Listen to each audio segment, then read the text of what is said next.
Good morning, good afternoon, good evening, wherever you are in the world in this moment. Some of you may know that I just took my daughter off to college, and she and I are very connected. We have a strong bond. We have a strong, beautiful bond. So we are both feeling this time with excitement and probably some terror and disorientation and all that good stuff. But one thing I wanted to share, and I shared this elsewhere too, so maybe you've seen it, is that when she was going off to high school, hi Pearl, my daughter was unschooled and homeschooled the first 14 years of her life, and then she decided to go into high school, public high school. And I remember on her first day, she was excited and nervous and all of the normal smorgasbord of emotions. And I said to her, you're competent and you're capable, and we coined this new word, capitant. You're capitant. And it was a joke, it was a joke, and it was fun. And but then when we were parting a couple days ago, I said the same thing to her, like, remember this word? And she remembered it. I was coming up with the two words, and then she put them together, reminded me of this word. And I said, you are 1,000 times more capitant now than you have ever been, right? And it just really made me think about how our nervous systems and brain systems and heart systems can be really oriented to a time in our life where we were not capable, we were not competent, we were not capitant. We were young beings on a planet, and we were young beings often without the nourishment and care and conscious guiding that human beings really require to thrive. We will survive quite easily, generally speaking, but thriving is a whole other level, right? And most of us, many of us did not, we survived through using what we might call survival strategies. And maybe we thrived in certain ways, right? Like for me, I certainly thrived in certain ways. But a lot of my system did not thrive. It was resiliently perpetuating aliveness and staying on the planet, right? But I was not thriving in my heart. I was not thriving in my internal narrative or psyche. I was not thriving in my relationship to well-beingness or beauty or goodness. That was not even on my radar.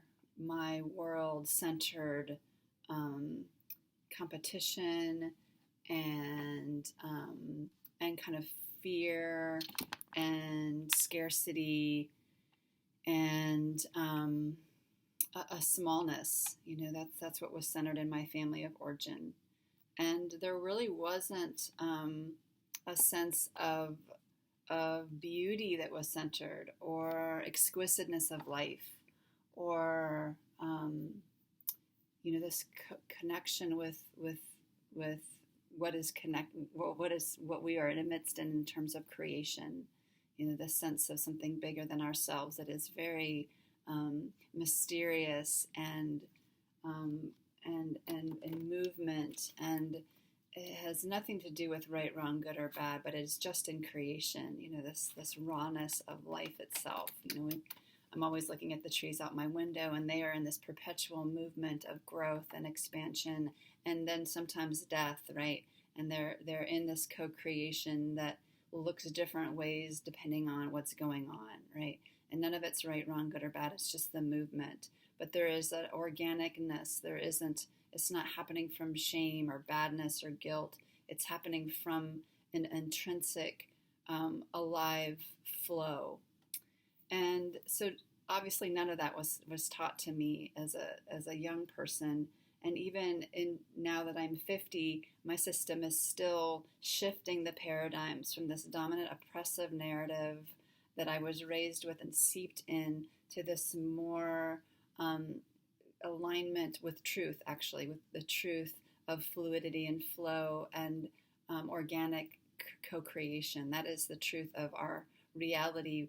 The dominant narrative clouds that reality, and it creates another false reality, we might say. Although it is very real on some level, right, on a nervous system level. So there's no diminishing of that, obviously. If you know me, I take that very seriously, even though it is a different kind of reality, and one that we want to learn how to move through to discover what else is possible other than that oppressive system or paradigm. So it makes me think of how we can slow down that old programming of our young years when we had no competency, no capabilities to be rooted in well-being, right?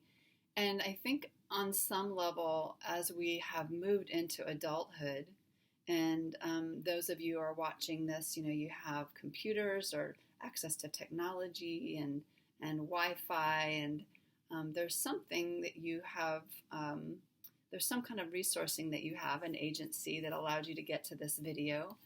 And some of you are very successful at your jobs, or very successful or do very well in certain areas of your life. You have lots of different agency and resourcing as adults that you did not have, right, as young people.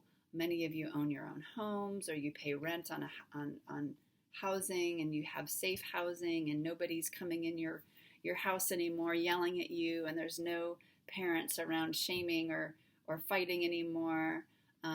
So you have this new reality, right? And it's quite safe, it's quite lovely, maybe there's no danger in it, right? And yet we carry over into this new safe environment, we carry over that old, fearful, afraid, unsafe felt resonance, right? And it will convince us that we are unsafe when there is nothing around that could possibly give us that idea, right? So we don't shame ourselves for having that conflicting dissonance. We just name like, oh, that's my young one's resonance coming in, hijacking this reality where there's okayness, right? So it's like, how do we disrupt that young energy? And that's, as you all know, that's really what my life's work is about returning to knowing that sense of wholeness that we are, and that we've been disconnected from. And so when it made me just think of like the words competent and capable, and one way we can disrupt the feeling that we're not capable and competent is to just slow down and go, okay, I may be feeling the way that I'm feeling. I might have a tight chest or a tight belly. I might be feeling, my nervous system might be feeling a little overwhelmed. So I know if any of you work with me, we always slow down to connect to that first. We take a moment to ease into the chair, to let the attention of our brains orient to this moment, which immediately will start to shift the nervous system's experience, moving it toward a state of more well-being. And then we can, and I won't do that now, but you can pause the video to do that. And then once we do that, and the brain is a little bit more in functionality, we need to have all of the brain hemispheres in functionality to be closer to well-being, right? And once we do that, then we can really just be curious. We can say, okay, I may be overwhelmed, or I may have a little bit of disorientation or whatnot. And those of you that work with me know that I love the and both. And am I capable in certain ways? Or do I have competency in certain ways? And again, I think of my daughter. She's in a brand new environment, brand new school, knew one person coming. She had talked to her roommate via text, but knew one person. And yet she doesn't leave behind her competency and her capabilities, right? She takes all of that with her, into this completely new environment. And she doesn't deny that she has social anxiety or deny that she's struggling.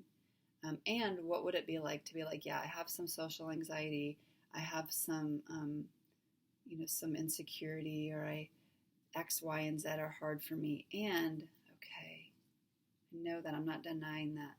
And do I have some competency as well to be in a new situation? Do I have some capability to be in new situations? And then we would pause. We would pause and reflect in the past, right? She might go, okay, like what have I lived through before? What other experiences have I met that were challenging, but I lived through them, right? And I thrived through them, maybe, or learned that I was safe or okay in amidst the challenges, right? And so just thinking about that, like as you're slowing down to invite yourself cognitively and consciously and somatically to orient to this actual factual reality, and building the skill of discernment to discern, am I in this actual factual reality, and or am I in a past one? Am I referencing a past reality?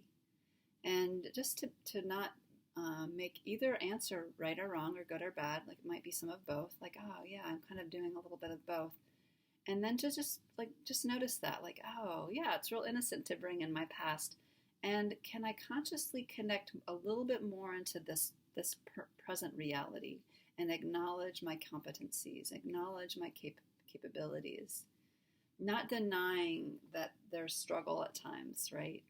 But to cognitively, consciously acknowledge that we are where we are in this present time and space, with our resourcing, with our agency, with where we are now.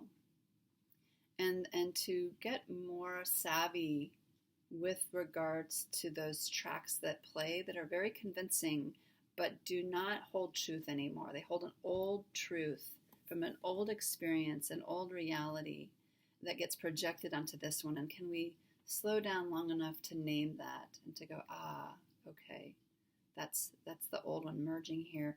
Let me slow down and reconnect to this moment. And you can see me, I'm moving my body to really take a longer exhalation, feel my feet, so that my conscious attention, my cognitive conscious attention, can really drop into the actual factual of this moment. And I can do it with my eyes open, I can do it with my eyes closed, so that my brain can notice and my nervous system can notice that I am really here in this moment. I may not feel comfortable, but I'm really here in this moment, and there is no harm coming to me. And I can look around and I can see that, so that my brain takes that in, and I can feel the security of the chair that I'm in. I can feel the exhalation in my body being caught by the chair as I breathe out. I can consciously choose to perhaps put something in my eyes, in my line of sight, to connect me to something of beauty, or I can light a candle or put a scent on and smell that, or pet my cat who happens to be right there, to remind my nervous system that I'm right here, I'm right now in this safe experience. There is some residual from the old reality, and I'm just getting really conscious of this one, and coming to the simplest expression or the simplest experiences of this moment.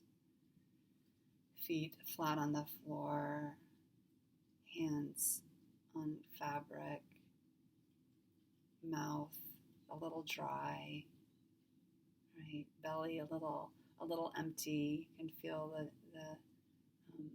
that feeling of time to eat. not making any of that right or wrong. I can feel the pillow behind the small of my back. It's just what is actually here. It's not a judgment. It's not a morality observation. It's an allowance for the brain to reveal to me what is actually here and now. And to notice my levels of competency and capability of sitting in a chair, doing a video, right? Being in this moment with uncertainty, and yet a certainty at the same time of sitting and breathing in this field of gravity holding my body. I can feel the knowing of that, even amidst other aspects of uncertainty. So I hope that this is useful in some way. I'm happy to hear feedback, and lots of love to you on this day.